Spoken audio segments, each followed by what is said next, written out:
Together we are reimagining what our downtown core looks like. We are not doing this from the top down. We're doing this through conversations, through coffee talks, through visioning sessions, through listening to community members, residents, business owners. And through this process, again, working in collaboration with the City Council. That's not an expression you hear a lot these days, but I'm joking. I couldn't be more pleased with the work we're doing together on this kind of work. That I'll describe again what we're trying to accomplish with the legislation that we will sign. Bear with me a little bit. I'm just having, I think many of you know my birthday was yesterday, and I think I'm aging already because I can't see very well, and I don't bring my reader glasses when I come. Note to self, bring your reader glasses, Harrell. The slate of the newly adopted legislation that I will present will advance once again our roadmap for a world-class downtown. We'll add more housing. We'll create opportunities for small businesses and workers, which we think is just critical to our entire city's success. We'll build community with fun and exciting activities for residents and visitors of all ages. So last week I signed legislation establishing a new 15-year business improvement area, the BIA, to strengthen our ability to market and promote Seattle to people from all around the world. And we know that that is a proven tool, and we sort of double down on that strategy, and that will welcome new folks here and folks that want to come back again in terms of visiting and being tourists in our city. Today I'm excited to sign a new suite of bills. Early legislative downtown priorities that will have both immediate and long-term positive impacts. Now, we know that cities around the country are trying to reimagine what a downtown should look like. Our approach will be effective because it considers many facets of downtown's life. Today, the legislation I'll sign into law will, and I'll just sort of number them so you can follow the legislation. Number one is supporting investments in residential development along 3rd Avenue corridor by allowing building heights in the retail core to increase from 170 feet to 440 feet, and creating incentives for builders to include space for a future downtown school. That's Council Bill 120632. Number two, increasing flexibility for siting hotels in parts of Belltown to increase foot traffic and bring more visitors downtown. That's Council Bill 120631. And number three, waiving citywide permitting fees associated with food trucks and food carts and small to medium scale street and sidewalk events and activities that are open to the public through January 1st, 2026. That's Council Bill 120642. That one is of particular interest because once again we realized, as we've seen and we've sort of piloted, that when we build things and we activate areas, people come and people enjoy, people participate, and the activation brings a great sense of not only pleasure but safety issues as well. Number four, a lease agreement with Cultural Space Agency to bring 5 arts nonprofits into the 2nd floor of the King Street Station, Council Bill 120666, and let's clap on that one because you can hear some people.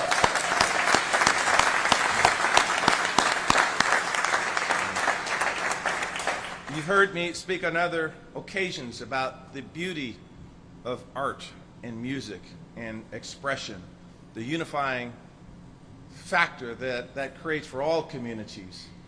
We again need to double down on our ability to express kind words, loving words to one another, and even if we want to advocate and argue, if we're doing it in an artistic way, that's what makes Seattle great, and so we're very pleased to see those investments. Number five, expanding the city's partnership with the Downtown Seattle Association, DSA, to bring new activation activities to Bell Street Park and Pioneer Square, in addition to DSA's existing work in Occidental Square and Westlake Park. That's Council Bill 120664.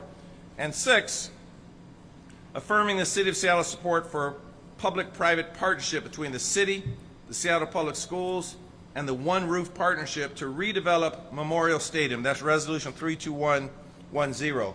Last night I was at a meeting with the superintendent of the public schools, Dr. Brent Jones, and he and the leadership team remains incredibly excited about the partnership we're developing to again, reimagine, redevelop Memorial Stadium.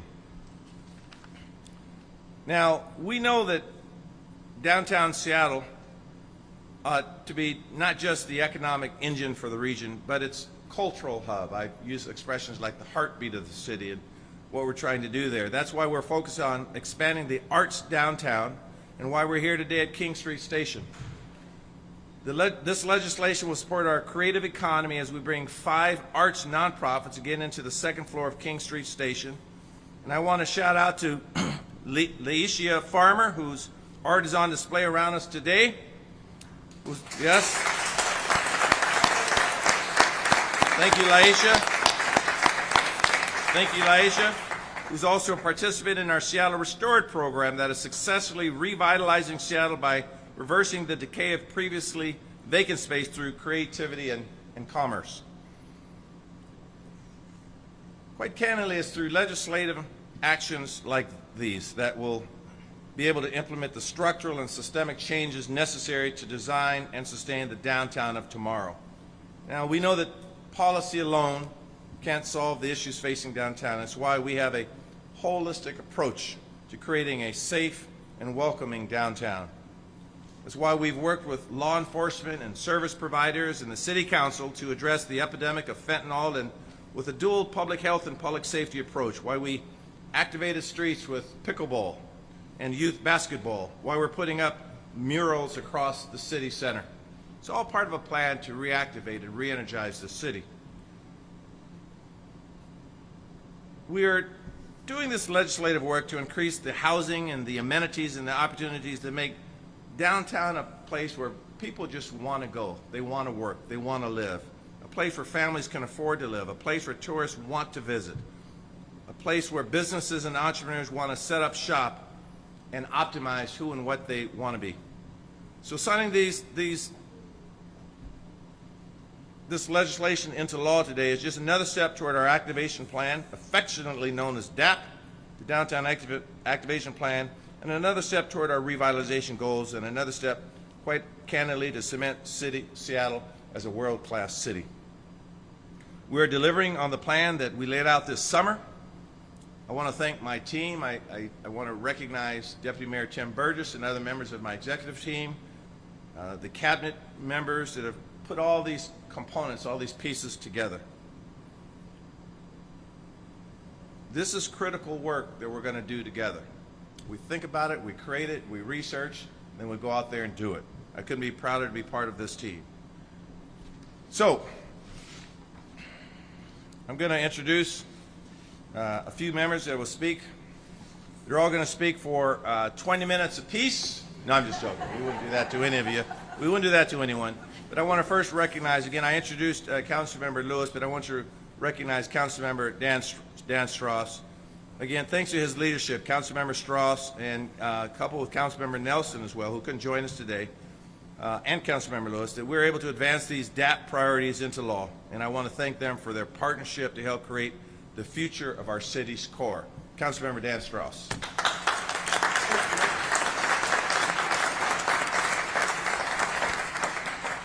Good morning. I'm Councilmember Dan Strauss, representing Fremont, Finney, Green Lake, Greenwood, Crown Hill, Ballard, and many other micro neighborhoods, and downtown is just as important to me as any part of my district. And that's because it is the meeting point between the west, with Kitsap Peninsula, Bainbridge Island, Vashon Island, Kingston, and Bremerton, to the east all the way to the Cascades, to the north to Everett, and to the south to Tacoma. This is our economic engine because of the working families who work here. And downtown is bigger than any of us. It's bigger than any one person in this room, and that's why it takes all of us to make downtown the safe and vibrant neighborhood that we know it can be. We need to have that safe and vibrant place because people are here to work and play and come together, whether or not you live in the Cascades in North Bend or you're out in Bremerton or in Kingston. This is a meeting place between all others.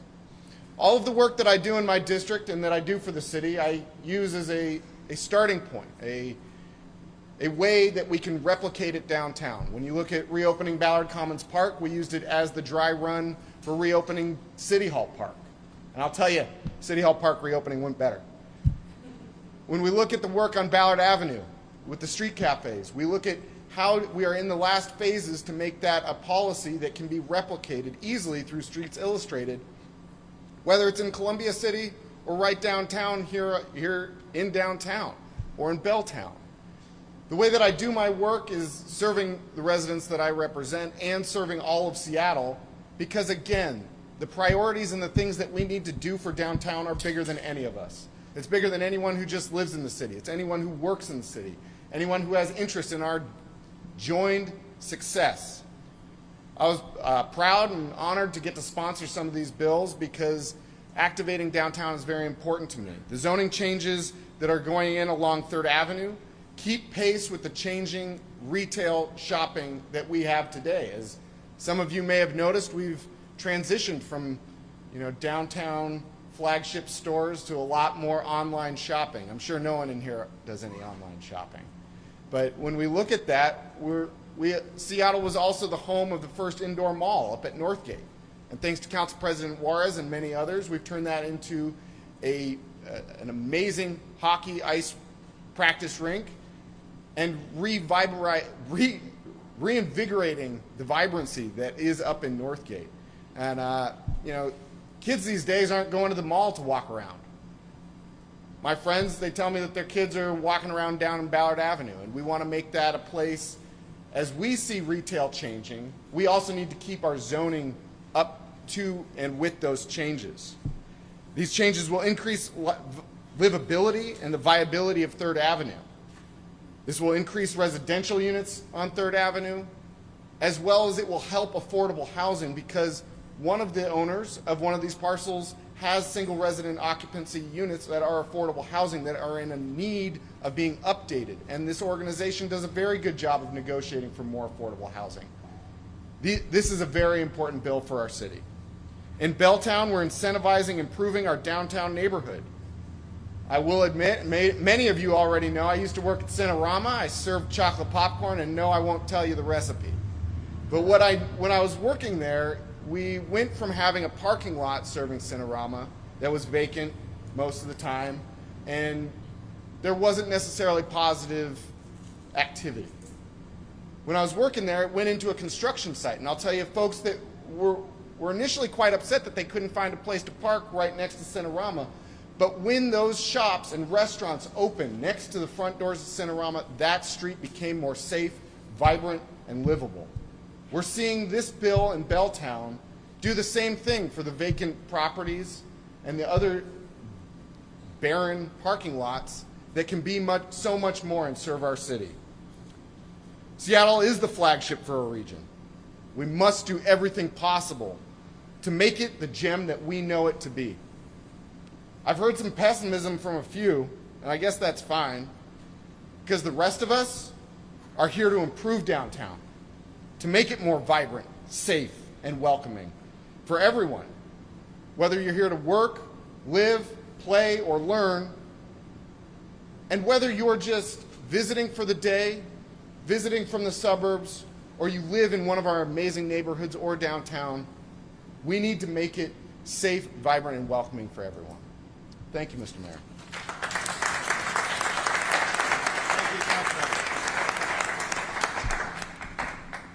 Before I introduce our next speaker, I do want to recognize again a few of my important leaders, Director Spots, who's here, Markham McIntyre, OED Director, Sam Choi, Director of Strategic Initiatives. I want to recognize Lisa Dugard in the back, who makes sure that we are helping people to optimize their lives.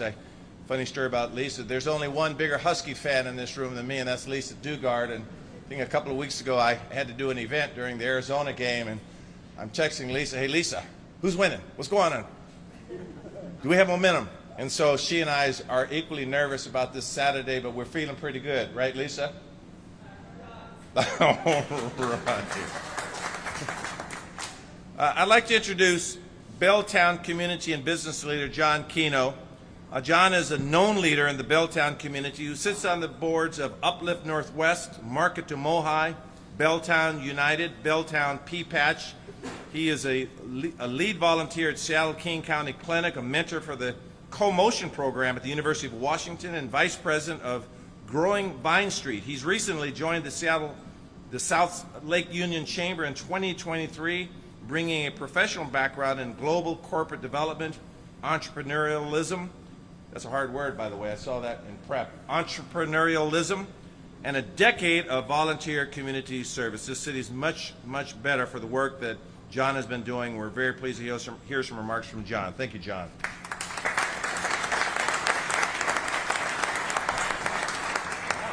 I've never received an introduction like that. Thank you so much. That's great.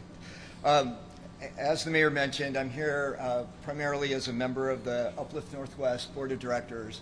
Many of you know Uplift Northwest as its old name, the Millionaire Club. It's been located in Belltown for almost 100 years. And the purpose of Uplift is empowerment through employment. And I'm going to come back to that and how that relates to why we're all together today in a second. I'm also a founding member of Belltown United, and I live in Belltown and work in South Lake Union. I don't keep a car in Seattle, so everywhere I go by foot, on one of the bikes, or on public transit. So I have seen Seattle on its best days. I've also seen it on its worst days. And I'm very excited about what we're doing today, because one of the reasons I love living downtown are all the activities that I can walk to and get to easily. So very happy to have a place like Seattle Center in the middle of our city, to have Climate Pledge Arena, Lumen Field, the arts, performing arts available to us. We're very, very lucky that way. Also, to have a beautiful lake, a freshwater lake in the middle of our downtown is something very, very special. My personal and professional interests are definitely aligned with the hopes and dreams of the mayor, the city council, and everyone in this room who really believes that our downtown can be a prosperous and healthy and vital place for our community. I think these initiatives have made a clear statement that we can do better, and that a city is a living entity that evolves and changes over time. And that means that the investments that we make need to evolve and change. We're also the hub of startups and biotechnology in the region, and those operations understand that experiments are a very important part of discovering new solutions.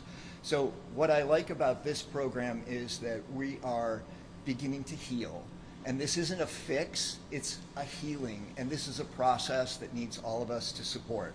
So I just want to thank everyone. I want to thank the mayor, the council.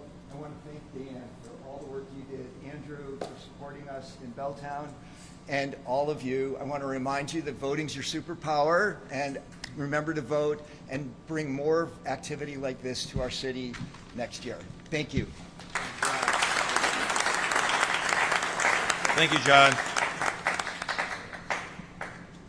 I also want to recognize Marshall Foster here, Director of Seattle Center. Thank you for being Marshall. He has been incredible in what we're trying to do in the Seattle Center region, the waterfront, and in our downtown Seattle. Thank you, Marshall, for your leadership.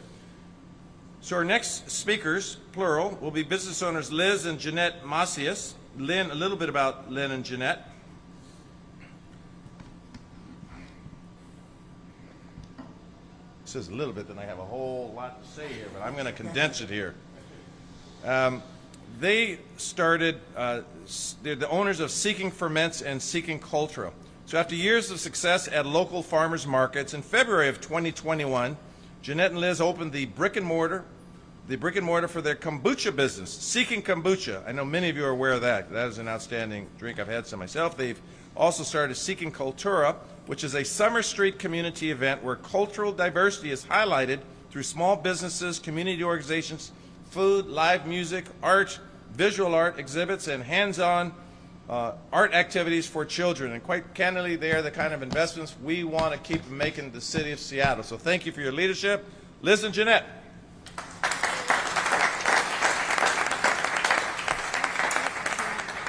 Hi, my name is Jeanette Macias alongside my wife, Liz Macias. We are the owners, like Bruce Mayor mentioned, the owners of Seeking Ferments and Seeking Cultura. The downtown activation plan, which includes waiving fees and street permits for activations, holds tremendous potential for businesses like ours, and we're honored to share our story. Seeking Ferments was born out of a passion for fermentation, fascination with flavors, and a deep commitment to community. We specialize in crafting a variety of different fermented beverages, including kombucha, tepache, switchel, and more. Our products not only promote health, local sourcing, and well-being, but also celebrate the rich tapestry of cultures in this city. At the height of the pandemic, while businesses were shutting down, communities were growing more and more disconnected. We decided it was time for a change from the isolation. As things began to settle down a bit, we decided to invite our neighbors and small business owners to collaborate to bring cultural diversity and community by hosting events throughout different neighborhoods in the city to bring us all back together. This was how Seeking Cultura was born. Seeking Cultura is our grassroots initiative aimed at fostering cultural exchange and uplifting small businesses by creating spaces and opportunity where there are none. We believe that a thriving community is the backbone of any successful business and economy. We've witnessed firsthand how small businesses like ours can serve as a catalyst for positive change. The proposal seeks to invigorate our downtown area by reducing financial hurdles, such as fees and permits, for businesses looking to activate streets. This means more outdoor events, street markets, and vibrant gatherings that breathe life into our city. It would allow Seeking Cultura, community leaders, and other small businesses to host more frequent events, engage with our community, and on a deeper level, and showcase the cultural diversity of our neighborhoods. We would be able to create unique, immersive experiences that draw residents and visitors alike to our downtown, stimulating economic growth and enhancing our city's reputation. But it's not only just about us, it's about the collective power of small businesses coming together to revitalize our downtown area. This inclusivity strengthens our community, fosters entrepreneurship, and ensures that our city remains a vibrant hub for activities for years to come. The community is not just geographically close to someone or close to a neighborhood.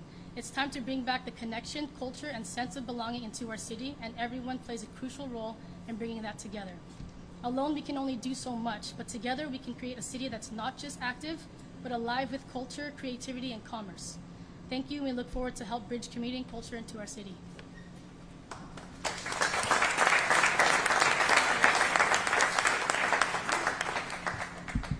Okay, and before you hear from our last speaker, I just want to again introduce 2 or 3 other folks.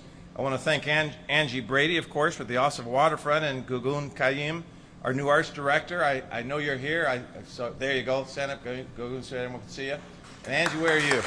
Oh, there you are. And I want to recognize our new care chief, Amy Smith. Amy, please stand up so they can see you. See, I'm proud of. When you have an A team, you're proud of your A team. So I just want to always recognize. Thanks for being here. Our last speaker is Totem Star Executive Director Daniel Pak. A little bit about Daniel. Singer, songwriter, and producer, Daniel is the proud co-founder and executive director of Totem Star, a nonprofit youth record label that has supported the artistic development and mentorship of nearly 5,000 aspiring young artists in the greater Seattle area over the past 12 years.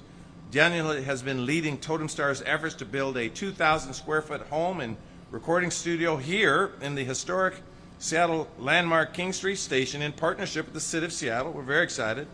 Daniel has served as co-chair of the Seattle Music Commission, as a governor for the Pacific Northwest chapter of the Recording Academy, and as a trustee for the Bush School. And in 2022, he was inducted into the Asian Hall of Fame. We're very proud to partner with Daniel Pak. Daniel, please say a few words.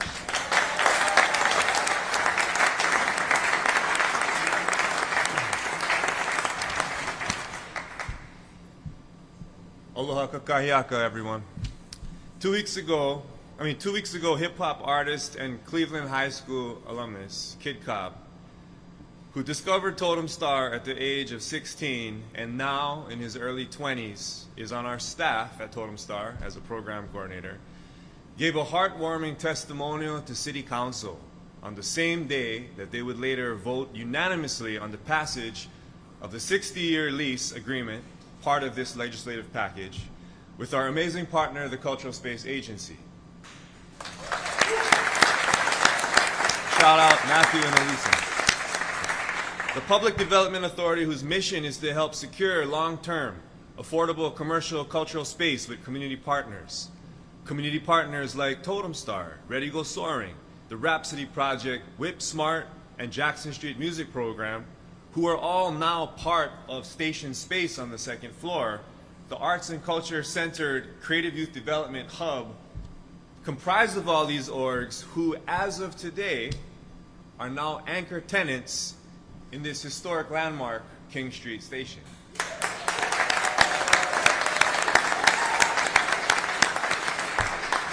With the passage of this new landmark legislation, our aspiring young artists will never have to ask permission again for a safe space to write, rehearse, record, perform, collaborate, and simply create.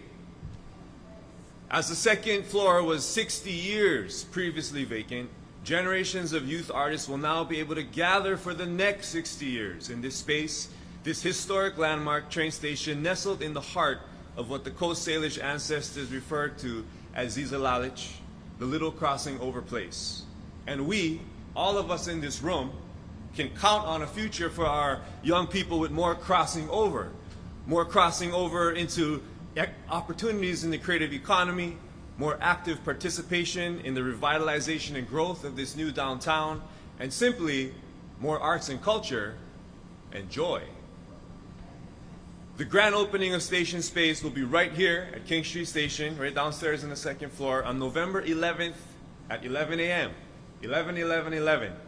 Come back and celebrate this incredible milestone for arts and culture in Seattle with us and learn more about how this legislation will impact our orgs and our community. Much love and aloha, everybody, and happy bill signing. Seattle's the greatest.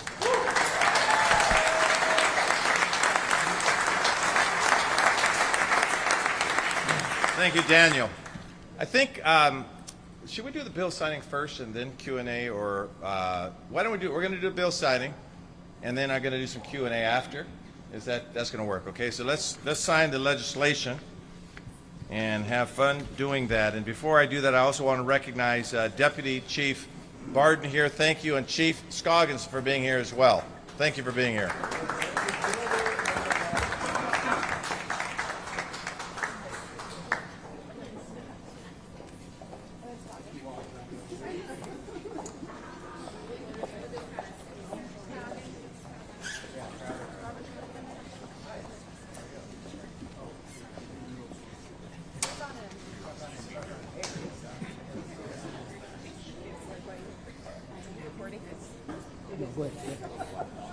Thank you.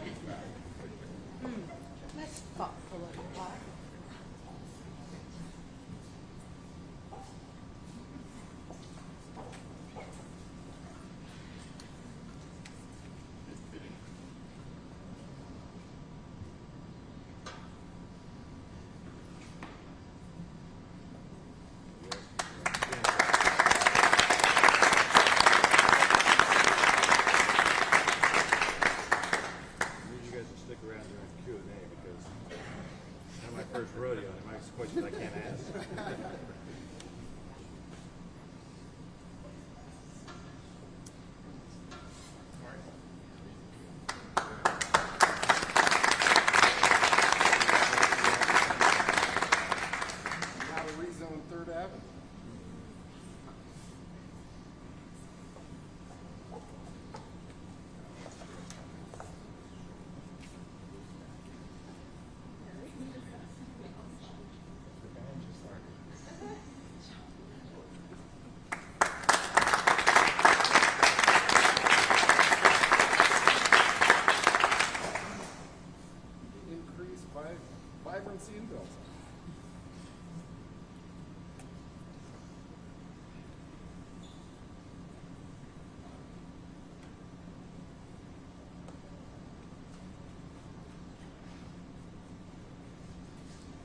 Okay, if there are, I wanted to make sure we're available for any questions on our exciting pieces of legislation. We're going to take a tour of the space immediately following this press conference.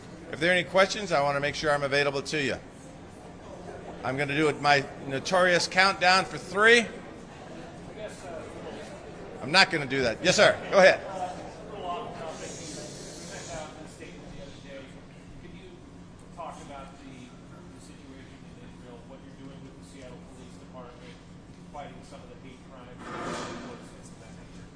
Yes, thank you for the question. The question, for those that didn't hear, is about the situation in Israel. And so, number one, we are certainly concerned about safety in religious institutions, particularly in the synagogues, when we watch what's happened throughout this country and even in the state. So we will make sure that we have a heightened awareness of any issues. And we do the same thing with Christian churches and mosques and everywhere else when we see anything that rises to the level of hate. Again, we know, if you're following what's happening in Israel, this is a very complex issue. It's an ugly issue right now. It's tearing this world apart, and right now in a world where we're seeing many acts of just violence, inhumane acts. And so we will recognize if there are repercussions here for local people that live here. And so I want to thank our police department for, again, having situational awareness. We'll continue to do that. And hopefully, as people articulate or demonstrate their advocacy for whatever their beliefs are, that they do it in a peaceful way. We recognize the anger and the emotions that are associated with this kind of activity, but we have to keep everyone safe. So we're going to continue to do that, and hopefully lives would not be lost. Mayor, Any specific threats or anything of that nature? Yeah, the question is, are we aware of any specific threats? And quite honestly, I don't generally share that kind of information. Some of that intelligence is best served in the police department, so I will refrain from commenting on any specific threats or any specific intel we have as we keep people safe. everything you talked about and some of the other speakers talked about hinges on what you just said, public safety. And yet SPD staffing levels are still at a low. What can be done from the mayor's office or in the budget? Is there any legislation you can sign to help with recruitment to get staffing levels up to where they should be? Yeah, the question is about recruiting, and because we still have a lower number of police officers that is ideal, what can we do? So right now, through just hard work, through smart investments, through our strategies, we're now receiving between 150 to 200 applications a month. And what we're now doing in the process of fielding those applications is making sure the process by which people apply, that make sure that is a good process, an effective process, but one that we don't lose a lot of people. We also realize, unfortunately, that what's happening in Seattle is like what's happening across the country, that officers are retiring in unprecedented numbers. And so as we continue to recruit, we continue to lose officers. I don't have the current chief here, I have the deputy chief, but we feel very optimistic about the numbers of officers we're getting now in terms of recruiting. We have a good trajectory, but again, it's just been a lot of hard work. I think many of you have seen commercials we've done and advertising we've done, and again, retooling the process. So we feel optimistic. Again, it was a hand that I was dealt, but if you look at the number of officers that actually left in the last year as opposed to this year, we've made incredible progress, and so we feel pretty good about that. With the rate of hires, is there a timetable or a goal for getting back to full staffing of the Seattle Police Department? Well, our goal is always at the end of the year to have a couple of hundred officers, right? So if anyone wants to speak to this, I mean, this is a little off topic of what we're doing here today, if anyone wants to give better numbers, but I will tell you that literally not a week goes by where we're not looking at our projection, working with the police department, working with Deputy Mayor Tim Burgess on these numbers. What I don't like to do is just put a number out there, and if we don't meet it, everyone says, well, you failed. What we can do is every opportunity we have is recruit officers and inspire our officers to be better, as you hear me doing repeatedly. I talk to other mayors about their recruiting challenges as well. And when I tell them we're actually fielding now 150 to 200 a month, they're like, how do you do that? And so I share them through hard work and through being a support of our police department, but also embracing accountability that the officers are willing to embrace. And so We can get you some more information here, back channel on specific numbers, but I'm hesitant to give a specific number because then, of course, if we fall below that number, that's not a good thing. Okay, thank you for those questions. We're going to do a tour. Any other questions? 3, 2, 1, Seattle. Thank you very much for being here.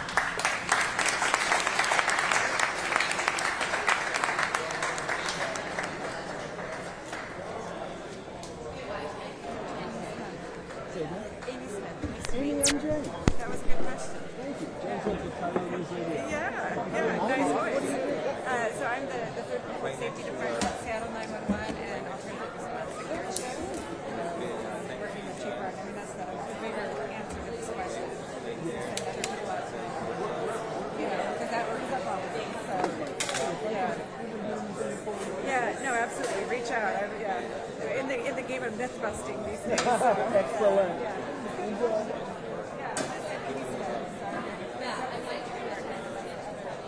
You got some story ideas for us? Say again? You got some story ideas for us? No. I got enough. I got so much shit that I can just pull out of my action right now.